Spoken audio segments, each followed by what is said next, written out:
Oh, rinig. Bago pa nag-umpisa yung palabas, alam nyo na kung paano magwawakas. Pagkasakay ko pa lang sa airplane, yun na ang endgame ni Batas. Oh, ramdam nyo na yung pagkayanig.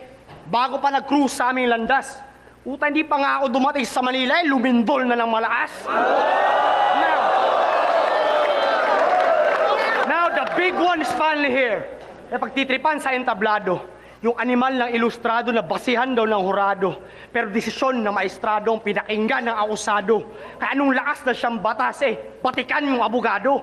Oh, kaya sa una kong bersikulo, naging kahon yung simbolo. Papabaon ko yung kabaong sa yung tatlong disipulo.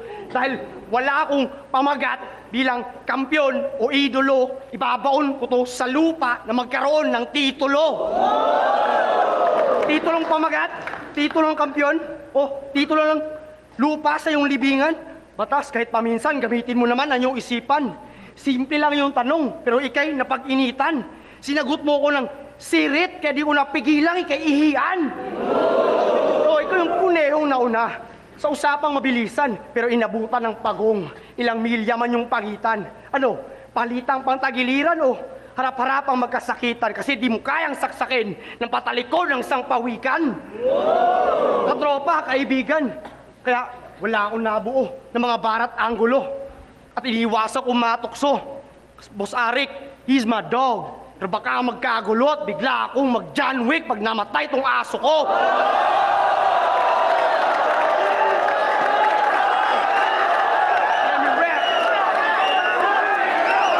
Kasi talaga aso to. Talaga aso to, yung tipong wangbu. See? Nagmala Andrew. No one can argue na yung pooch ang mas may value.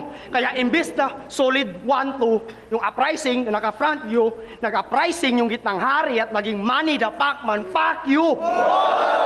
Gusto mo ng beef, bigyan ng wagyu, wag yung bigla mo kung tatakutin. Pare, trip ko ba ng paghambalusin yung mga 40-year-old na palamunin? Ha? May kinailangan na siguraduhin dyan sa itsura mong bulbulin, ha? Puta, kamukha mo nga talaga ang aking utin. Di ba? Parang burat na may paa. Lalo na pag siya'y galit, namumula, nangungugat. Mamaya, may tatalsik. Pero hanggang doon na lang yung jokes. Kasi yung sense of humor, pagkasabik, naging badang lang at akras kasi hindi na babalik.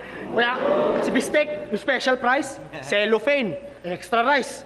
Pupunitin na tong supot para siya'y ma-circumcise. In this life, it'll send him right up heaven's heights with Redford White. Part 2, napakusganay. Second sight o sa second sight.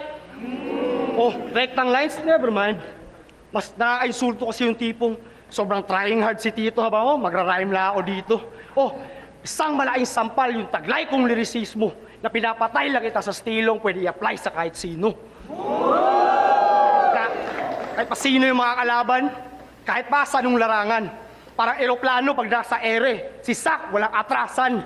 Oh, John Wick nga pag may barilan, Pacman kapag sapakan, universal charger kung ang usapan ay saksakan. Toy, pakbakan sa Marawi. Kasi sino ang nasa critical? Yung ilustrado o sundalong may antas general? Ang yung lakas, lirikal, pero waking armas, literal, ikay tipikal lang na batas, ako'y batas, militar.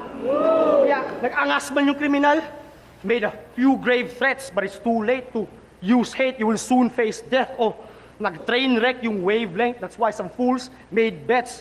You think I'd lose? Rain check, hindi to 2 days prep.